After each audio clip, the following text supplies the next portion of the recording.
संवाद का आरंभ होता है और बुद्ध कहते हैं, काम संसार का सबसे बड़ा आकर्षण है और यही आकर्षण सबसे बड़ा बंधन बन जाता है।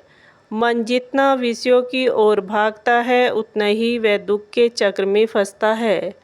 जब तक मन लालायित है तब तक वह स्वतंत्र नहीं हो सकता। मैंने अपने भिक्षुओं से कहा है, ब्रह्मचर्य का पालन करो, क्योंकि ब्रह्मचर्य केवल संयम नहीं है, यह ध्यान की जड़ है।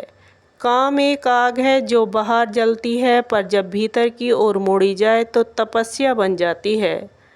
ब्रह्मचर्य कोई दमन नहीं है, यह समझ है, यह जानना कि क्षणिक सुख के पीछे भागना अंतहीन दुख को आमंत्रित करना है।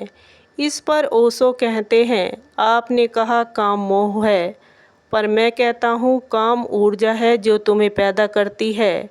वही तुम्हें परम तक भी ले जा सकती है।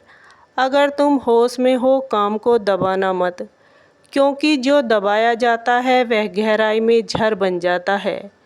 मैं कहता हूँ काम को पूरी चेतना से जियो।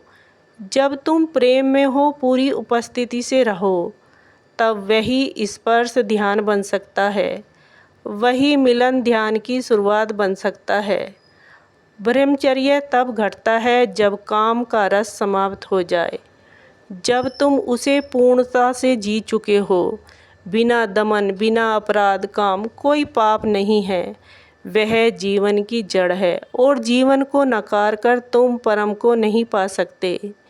इस पर बुद्ध गंभीर दृष्टि से कहते हैं, ओशो मन जब तक विषयों की ओर भागता है तब तक वह अपने स्वरूप को नहीं पहचान सकता।